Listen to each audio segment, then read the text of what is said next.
Assalamualaikum warahmatullahi wabarakatuh. Kali ini kita akan belajar tentang mekanisme transport.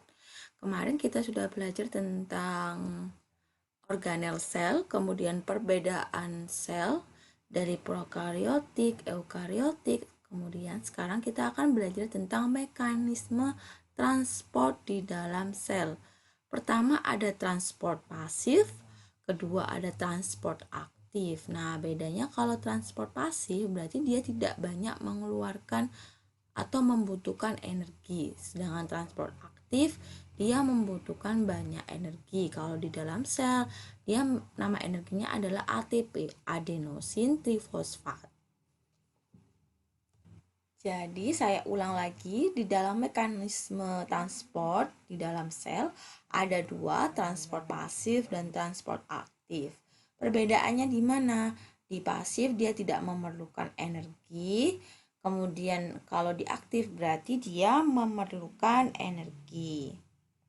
Nah, kalau di pasif itu ada tiga macam transport. Pertama ada difusi, kedua ada difusi berfasilitas, ketiga ada osmosis. Kemudian ada macam-macam dari transport aktif, nanti akan kita pelajari satu persatu. Dan kalian silakan membuka buku paket kalian, buku LKS atau literasi-literasi yang lain. Dan jangan lupa siapkan buku catatan kalian. Nah, jadi kenapa harus ada transport membran? Jadi, setiap konsentrasi itu harus cenderung isotonis, harus seimbang. Jadi makanya kalau misalnya ada memiliki kecenderungan konsentrasi yang tinggi, maka dia harus berpindah pada membran yang lain. Gunanya untuk apa? Fungsinya untuk menyeimbangkan antar konsentrasi dalam satu membran di membran yang lainnya. Nah, ini tadi yang saya jelaskan, ada transport pasif, ada transport aktif. Dilakukan secara terpadu, jadi tidak satu-satu. Mereka semua tuh bekerja sama di dalam tubuh kita, di dalam tubuh makhluk hidup. Dilakukan secara terpadu mempertahankan kondisi intraseluler, antar selulernya dia bekerja sama, kemudian dilakukan secara konstan. Nah, transport pasti dibedakan menjadi 4. Ada difusi sederhana melalui lipid bilayer. Berarti di sana ada lipid itu lemak. Kemudian nomor 2 ada difusi sederhana melalui protein channel. Kemudian yang ketiga ada difusi dipermudah atau difasilitasi. Keempat ada osmosis. Nah, ini contohnya. Transport pasif dia tidak memerlukan energi, sedangkan transport aktif jadi biasanya dia berlawanan arah. Kalau transport pasif itu kayak kalian nurunin jembatan dari, berarti tinggal turun aja, naik sepeda tinggal turun aja, itu berarti dia tanpa energi. Kalau ketika kalian naik ke jembatan pakai sepeda, dia harus mengayu dengan kuat, itu berarti aktif transport, seperti itu.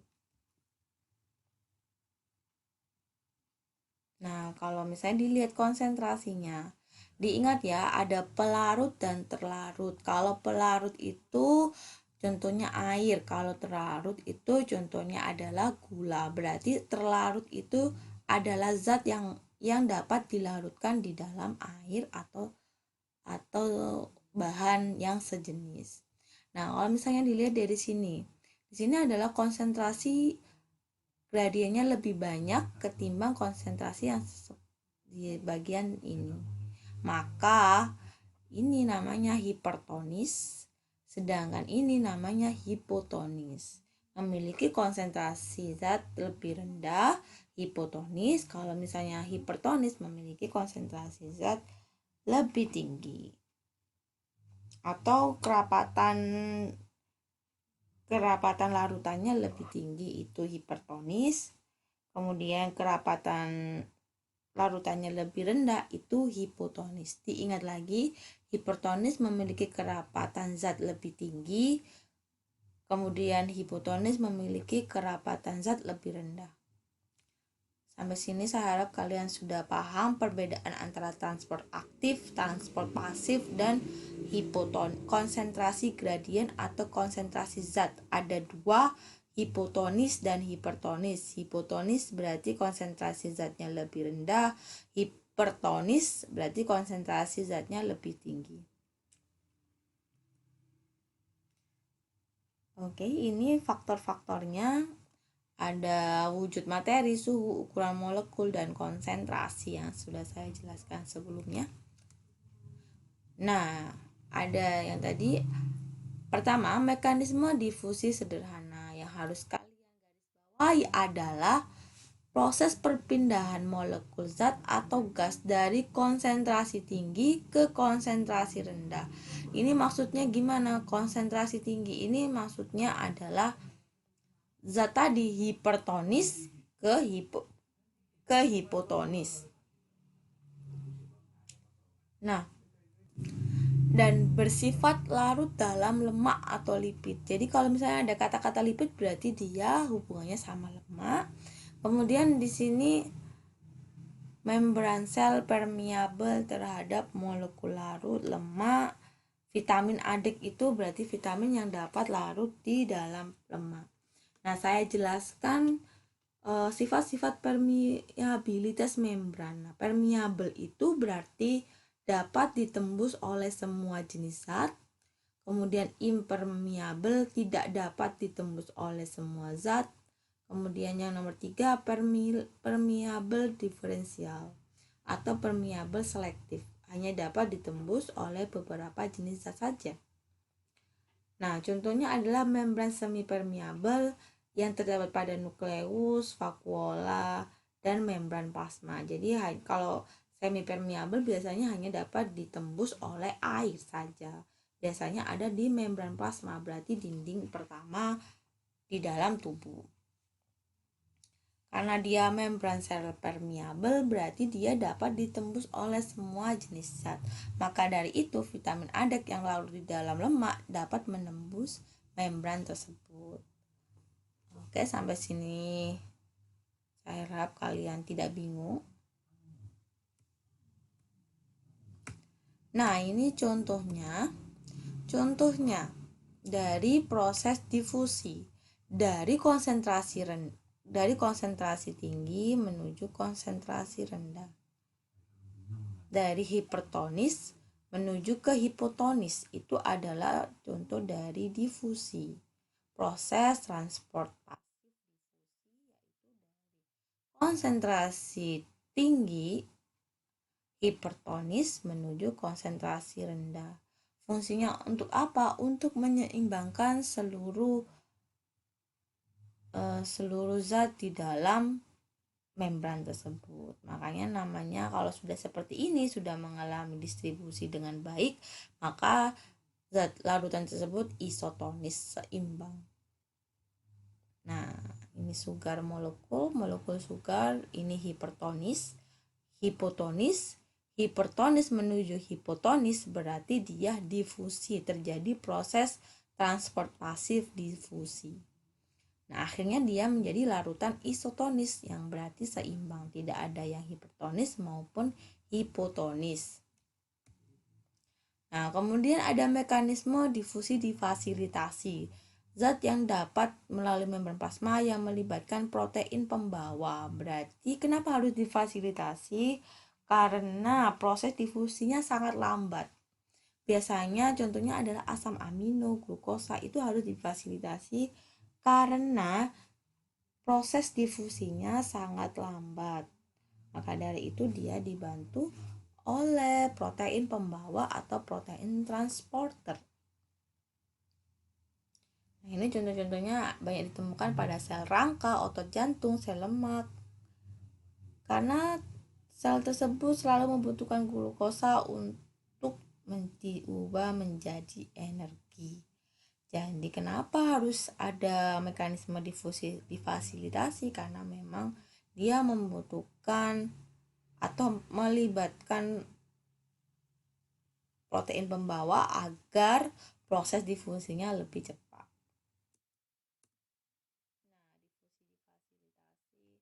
Misalnya ini zatnya dia membuat ini protein pembawanya, berarti dia membawa, oh ini contohnya, ini bond glukos, berarti ini zatnya, kemudian dimasukkan ke dalam protein pembawa, kemudian melalui ini adalah protein fasilitasnya, dia melalui anggap saja ini jembatan, dia melalui jembatan tertentu, kemudian akhirnya dia masuk ke dalam membran selanjutnya. Itu adalah proses difusi difasilitasi.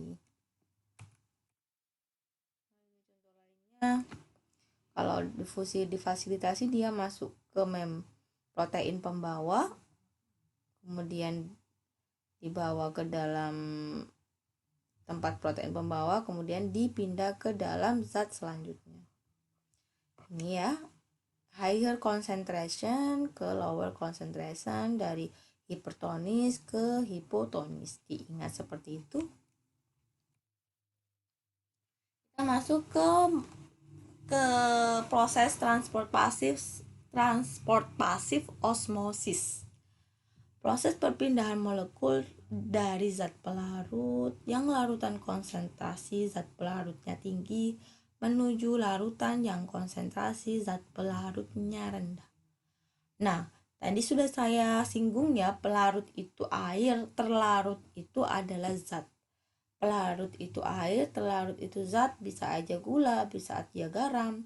Berarti karena larutan yang konsentrasi zat pelarutnya tinggi, berarti dia hipotonis karena konsentrasi zatnya rendah menuju larutan yang konsentrasi zat pelarutnya rendah.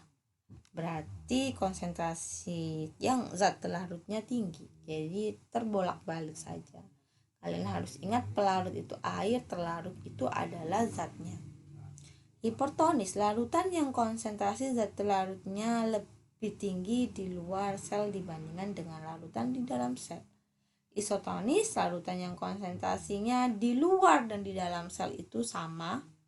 Hipotonis, larutan yang konsentrasi zat pelarutnya di luar sel lebih rendah daripada di dalam sel. Itu adalah penjelasan yang bisa saya sampaikan. Kalau misalnya kalian ingin mencari tahu, masih bingung, bisa bertanya pada saya atau berliterasi sendiri, kemudian menanyakan apakah benar seperti ini. Bisa kalian tanyakan langsung setelah sesi ini berakhir. Oke. Jadi kalau misalnya yang tadi osmosis itu ada membran semi permeabel, berarti yang bisa berpindah adalah air saja dari pelarutnya tinggi ke pelarut yang rendah. Nah ini ya, dari pelarutnya tinggi, ingat pelarut itu air, yang terlarut itu zatnya, berarti pelarutnya tinggi menuju pelarut yang rendah. Dari hipotonis ke hipertonis melalui membran semi permeabel. Saya ulang lagi untuk osmosis. Perpindahan zat dari pelarutnya tinggi menuju pelarut rendah melalui membran semi permeabel.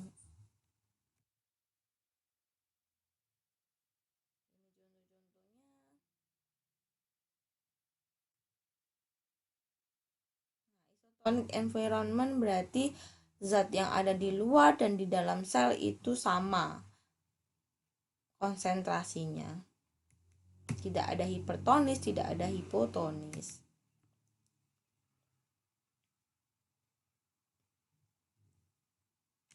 Kemudian ini contoh dari proses akibat dari proses osmosis. Dilihat di sini ada normal sel, berarti sel yang harusnya ada, kemudian ada di sini dia terjadi pengerutan atau krenasi, berarti larutan yang ada di dalam sel itu keluar, kemudian ada yang menggembung atau plasmolisis. Plasmolisis itu berarti ada larutan yang masuk terus ke dalam sel tersebut, sehingga lama